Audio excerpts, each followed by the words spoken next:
Welcome, everyone. My name is Emily Best. Oh, sorry. Jordan, I'm going to do the announcements. Welcome, everyone. My name is Emily Bestant. I'm the celebrant for today's service. And on behalf of the family, I know many of you are family, but I want to thank you for being here. As we prepare to honor the life of Dale Gillette, kindly take this time to silence your cell phones. And if you'd like to grab a drink, as we discussed, you're all making your way to your seats. Thank you. As I mentioned, this is a roughly 80-minute service. We're going to do a brief intermission after the speakers for a water refresh, and then we'll have a film tribute, and then we'll close the service after the film tribute. We were planning to start at approximately 11:30, but since everyone appears to be ready, I'm going to give us a couple more deep breaths. See is somebody sitting here? No? Okay. There's room in the front if anybody wants to come up. Yeah.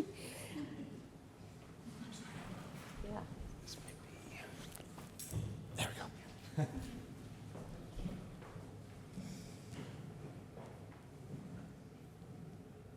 Let's begin. Family and friends, we come together today with expansive love to honor the life of Dale Gillette. Today is a sacred day because we honor a person whose impact is deeply felt by his family, his friends, his research community, and all those around him. Surrounded not only by Dale's people, but also by a natural setting which Dale loved, we bring his presence closer to us. Through our speakers and some creative expression, this collective celebration will honor the very special life of Dale Gillette and the many ways that Dale expressed himself as a husband, father, grandfather, friend, scientist, philosopher, and from what I gather, generally good human. I encourage us to welcome gratitude for Dale's presence. Not only his presence in our lives, but his presence on the planet. From an early age, Dale had a mystical experience staring at the stars in a field in Nebraska. In this experience, he felt a deep oneness and saw himself as connected beyond time to a whole universe. Throughout his life, his search to understand the implications of this experience meant that through his thinking, but also through his practice, he felt connected by nature and by virtue to every one of you.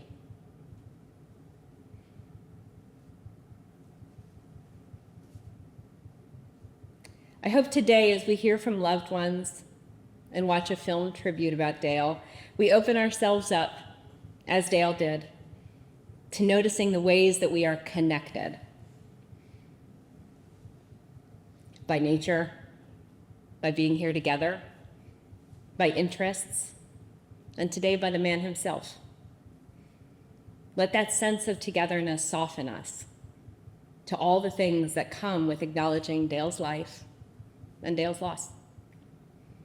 May we soften to the gratitude, to the laughter, and to a love that is big enough to hold our joy, our confusion, our sadness, and our hope all at once.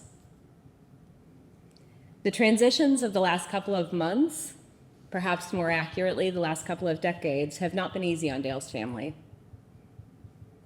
Thank you to all of those who are here today and beyond, who have extended their love and support to Jane, to Franklin, Kimberly, Robin, Johnny, and all of their families.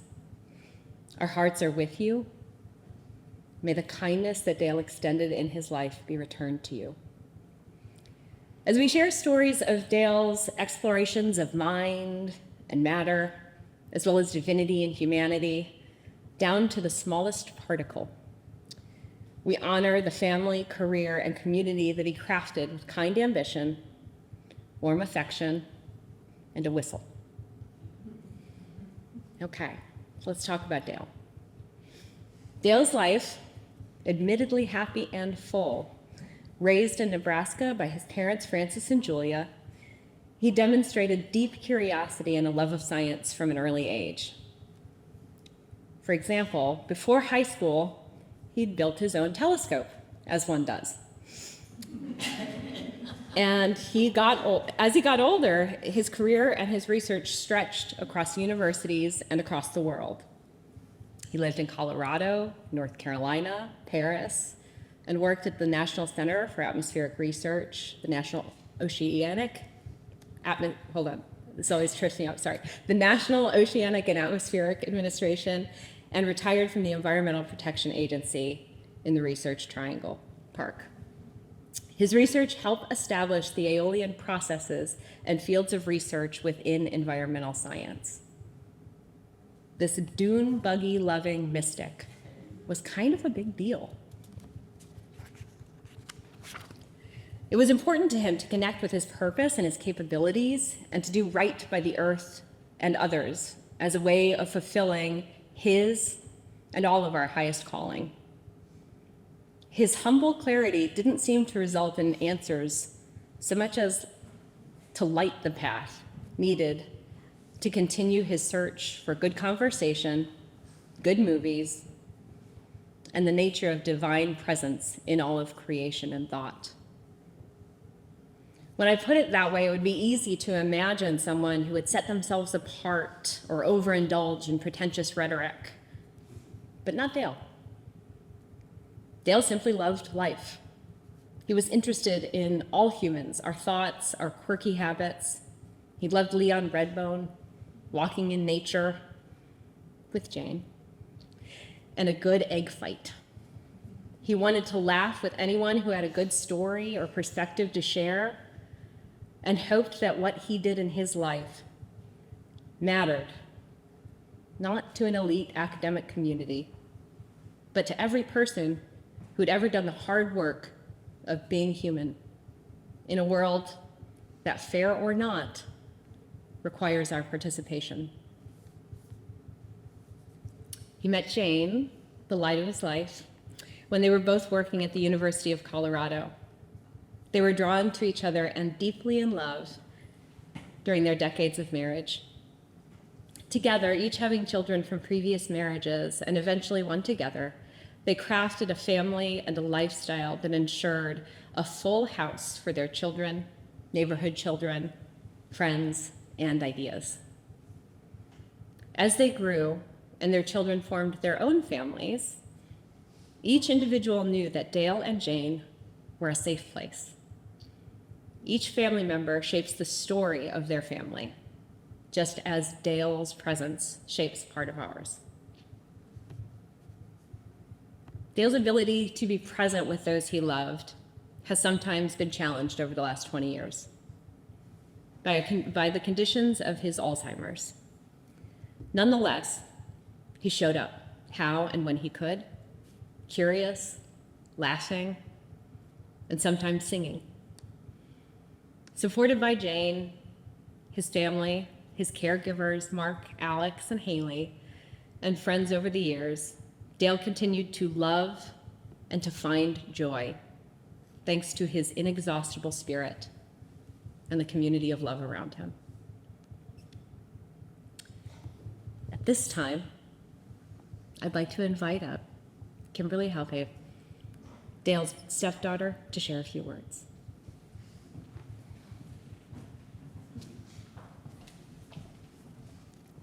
So as those of you who knew Dale, he would have said, well, hey! So he was known by a lot of different names. Dale, of course, Pappy, Zucker Papa, husband, friend, and dad. Just a sec.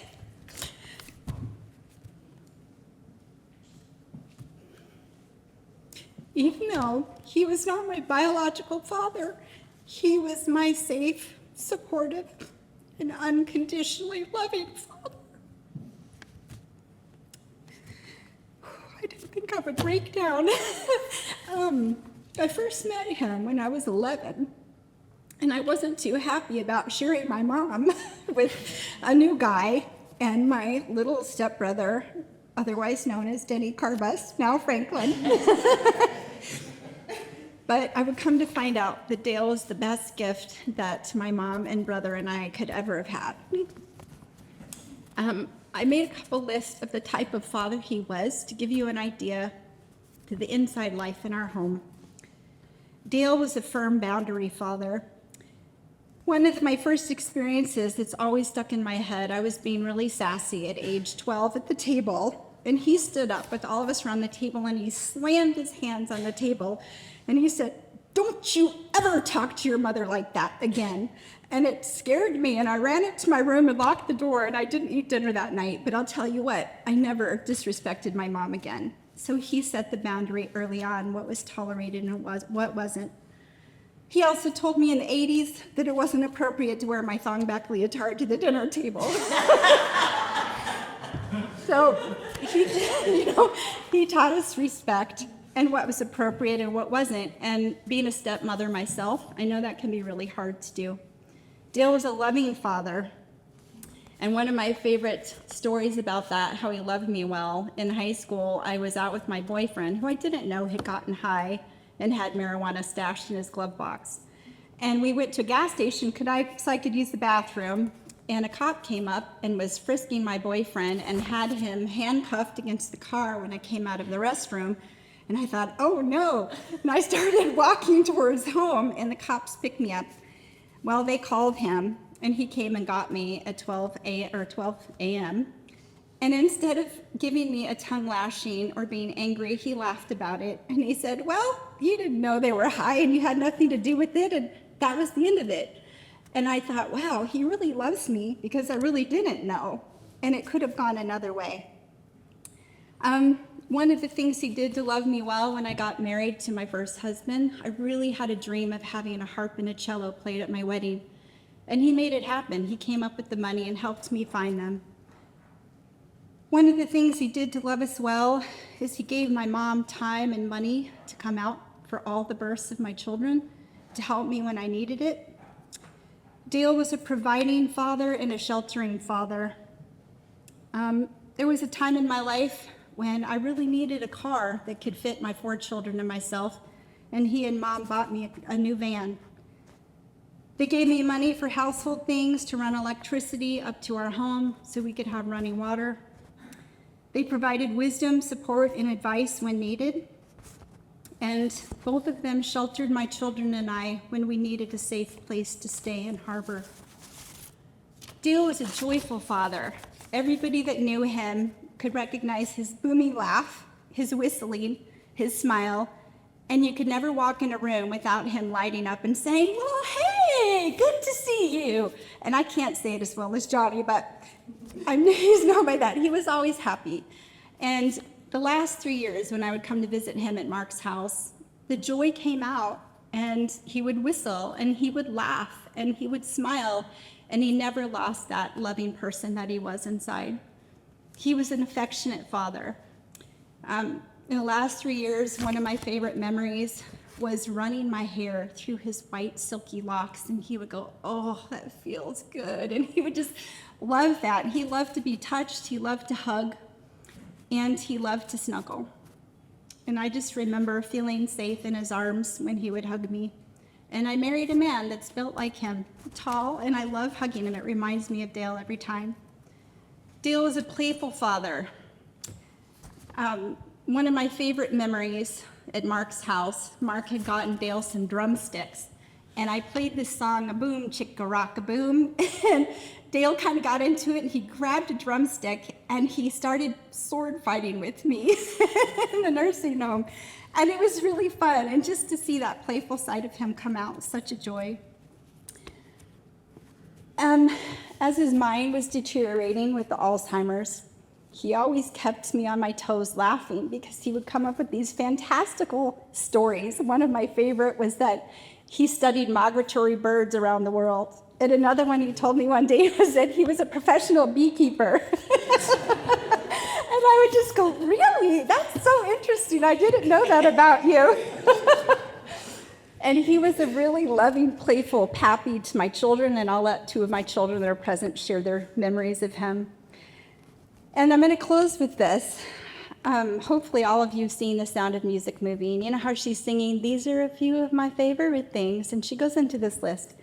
And I was thinking about what are the things that always trigger me in a positive way that remind me of my stepdad, my dad, Dale. I just loved him so much. And these are the things. First of all is Cafe Vienna, and those of you that were born later may not know what that is, but it came in this little metal kind of oval can, and it was his favorite thing, and he would drink Cafe Vienna every day.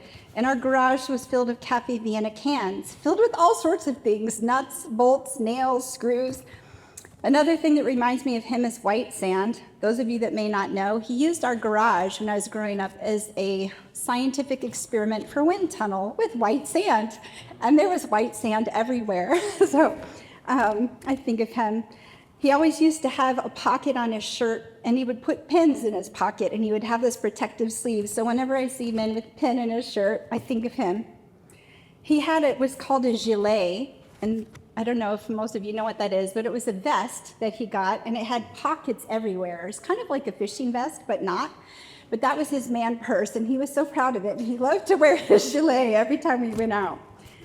He used to love to take cheddar cheese, like a big chunk of cheddar cheese, on a plate, and he would microwave it, and then he would eat it at the table. And I remember thinking, that is so gross. But every time I eat cheddar cheese, I think of him.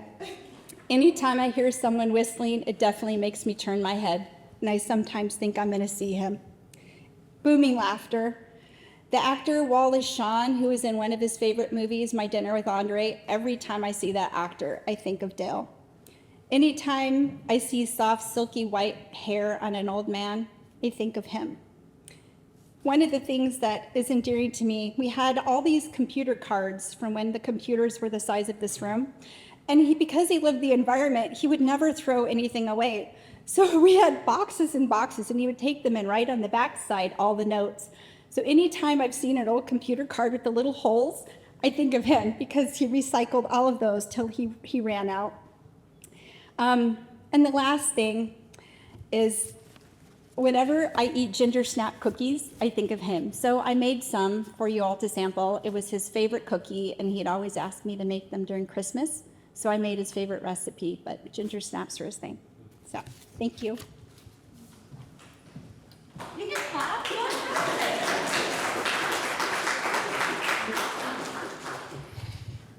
Thank you, Kimberly. That was wonderful. I'd now like to invite Dale's stepson, Robin Donner, to speak about his dad. Thanks. As I expected, my sister made it easy for me. She shared a lot of the love and joy that Dale brought. Oops. Let's roll. So I can get that to stay. All right. Now it's not going to move. Well, no, it's still going to move. Yeah, she shared a lot of the joy that Dale brought to our lives and to our mom.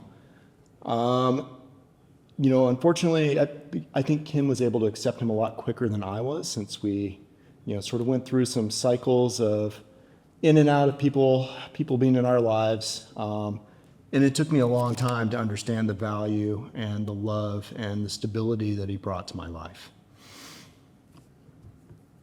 So Dale was a unique, special human being on so many levels. I think all of us that had him in our lives were touched by that, whether or not we realized it.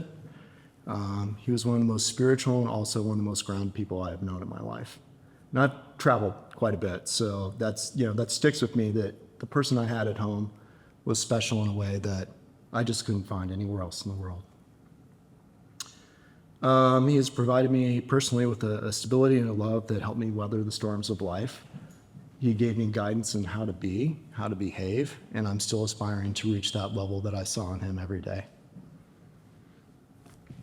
And he helps me still. As our families come together, I know this has been, emotional for everybody, but I've been thinking of just his warmth, his guidance, and his ability to bring us all together, and just been trying to embody that over the last couple days since we've been together. He saw the good and the divine in everything, and basically everyone. That was sort of his spiritual underpinning in life, and that's something that I've really tried to embody as well. He saw what was right in everybody's way of seeing the world and tried to learn from that. And I think he was really a unifier and a healer. That's something that he's left all of us with. In his passing, and he's still here with us now. That's something that he's left on this earth. I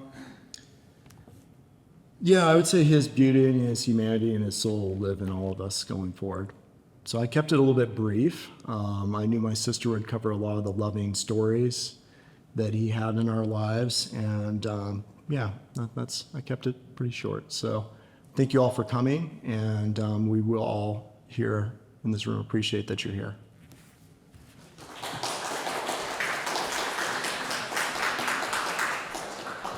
Thank you so much, Robin. Sorry about the podium. Okay. At this time, if Dale's oldest son, Franklin Emerson Gillette, would like to read an original poem. I have two poems, so can I get a hey okay? Hey okay! Yeah. So this is called Dale, Scientist and Philosopher. Yep. Shoveling a fossil, Dale dug his dog, pasted bones displayed in his closet museum. Among science books, the astronomy log, mathematics, philosophy graph trim, he has the world's sexiest career studying dust, which joke to every neighbor. Running his wind tunnel, our garage, looked like a lab till he was employed by NOAA to chart meteorology. His attic filled with things he'd not discard. Kids would make up fibs, he'd believe them. He'd pedal his bike, puzzling math stratagem. Playing Santa at shopping malls in Boulder, his son was shy to sit upon his lap. At a train station, he approached a stranger, blind and old, insisting that he help. His awkward good intentions were offset, as often happened when he became incessant. His frustration, when jarred, would arouse tortured curses, yet when his joy lifted, hey, okay, would shake the house. At his big chair, he would first relay thesis, but then switch mid-sentence, not antithesis, but fully out of sequence. Cupping curly hair, he hummed refrains ad nauseum, Cafe Vienna, into his tall frame forever drained. Nebraska, Michigan, Colorado, Carolina, left their mark on his dust-charmed life as he sputtered, spanking his cheery wife.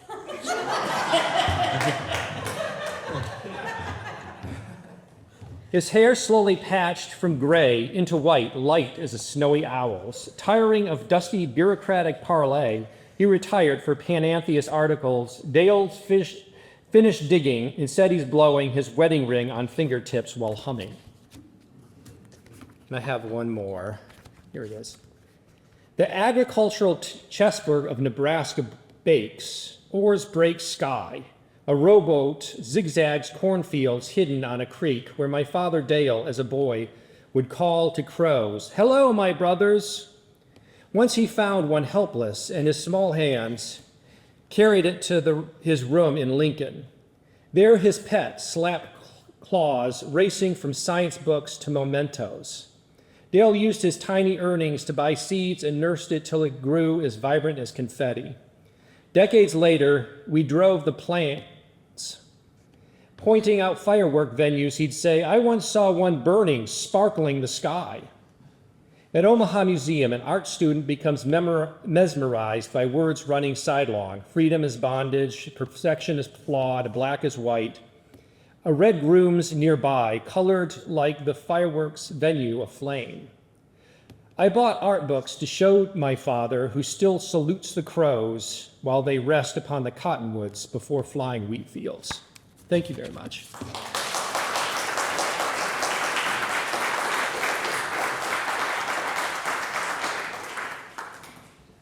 Thank you so much, Franklin. It's really wonderful.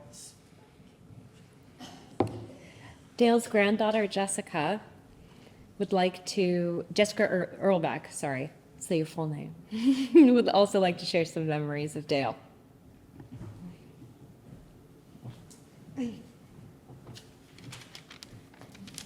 Hi, good afternoon. So I'm Jessica, Dale and Jane's oldest granddaughter. Yes, thank you. We called him Pappy. Pappy was the most genuinely happy man that I've ever had the pleasure of knowing. He had an ease and a comfort with life that made me feel so safe and calm as a child. He was the first safe man in my life. Even into the depths of his Alzheimer's, he was so kind and gracious. The core of Pappy still remained. I know that he had his flaws, but I have no memory of any of them because his character was so much more impactful. I'll never forget crawling into his lap as a 3-year-old. I would listen to him hum, sing, or whistle, zippity-doo-dah, zippity-a, my oh my, what a wonderful day. One of my favorite memories of Pappy happened at the Mold Mansion. And when he would get on the floor and he would play with us and he would read us stories, even amidst all the chaos of the adult life, he was able to be so present with us grandchildren. And he made me feel like I was the most important person in the world, regardless of who was around. That's my Pappy. And Grandma shared a story with us, and she was like, "Do you know why you called him Pappy?" And I couldn't remember. And she said that we used to ride on the lawnmower, which I do have a memory of. And it was a snapper lawnmower, and so we called him Snappy Pappy. And then because of the ginger snaps, we called him Snappy Pappy. So he's somebody that's touched everybody he's ever come in contact with. And if I could just even be the fourth of a person that he was, I'll be very, very proud.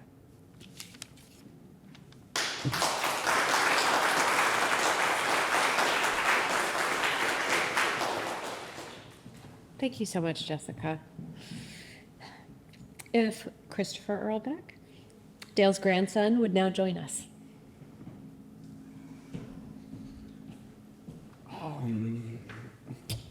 Wow. I showed up on the plane from Montana and I was just so excited because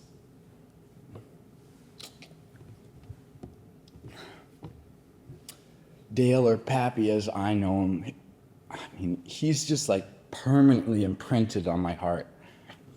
And I only got to know him for like a short number of years. Yeah, he had this effect, I guess, on everyone, but I thought it was special to me. He just made me feel like the most special, most perfect version of myself was just always about to come true. I've never felt so believed in by another person in my entire life, and I have yet to meet anyone that can do it better than he did. The whole, someone so intelligent and so loving and jovial was just something I'd never seen before. And that made such an impression. I don't have as many memories as a lot of you probably do, but the ones I do have, as Jessica said, are so perfect because I was too young to see his flaws, but just old enough to forever have those memories. One of my favorites is he would always make time specifically for me when he would visit Montana, and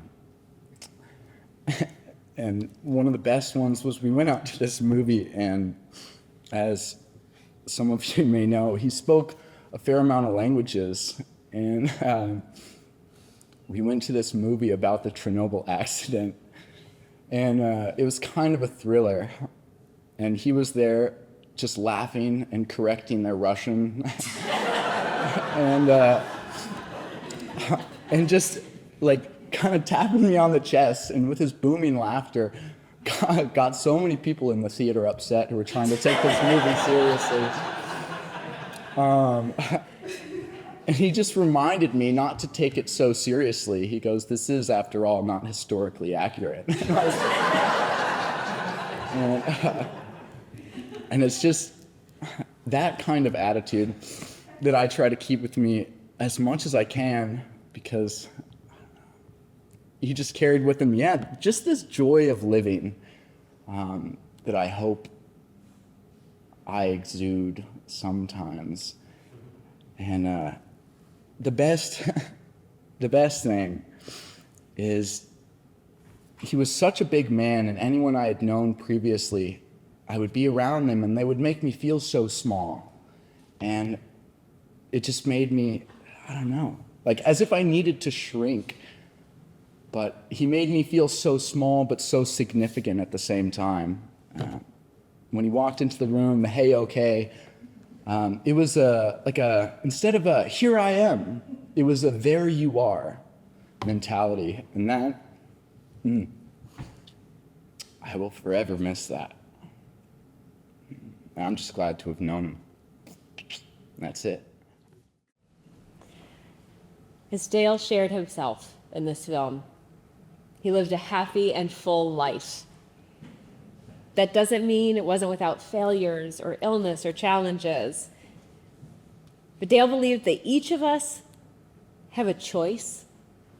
We have a degree of free will that allows our lives to be an expression, an outward sign of what is unseen within us. He believed that the most important choice we make is how do we do the best we can for those around us and for the earth. To do that, we have to be willing to understand who we are, what sparks our interest, and ultimately what we are capable of. Through it all, he committed to living and to creating as much as he could with as much love, community, and music as his choices afforded him. To Dale, good philosophy and good science shared two key questions. What do we have power over? And do these rules apply to everyone?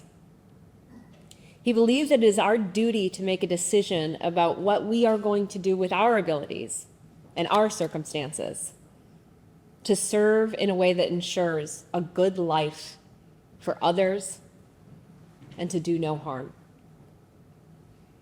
As we reflect on Dale's life and legacy, I encourage you to fearlessly examine who you are, what you have power over in your own mind and your own life.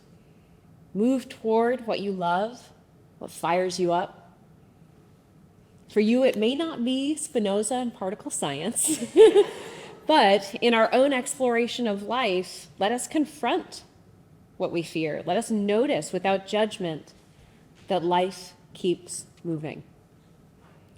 The challenges are not interruptions. They are often the biggest opportunities we have to choose to do good, to discover the power of love and community. Dale, you are truly missed. You may be out of sight, but your mark on our lives endures. In a moment, you'll see me step back from the podium and bow my head as an invitation for you to join in a moment of silence. In that silence, we will hold Dale in our hearts with the love and the gratitude that is present with us today because of him. This is also a time to pray if that's how you would like to honor him. We now acknowledge that Dale Allen Gillette's days are complete upon this earth, and we welcome him to live fully in us.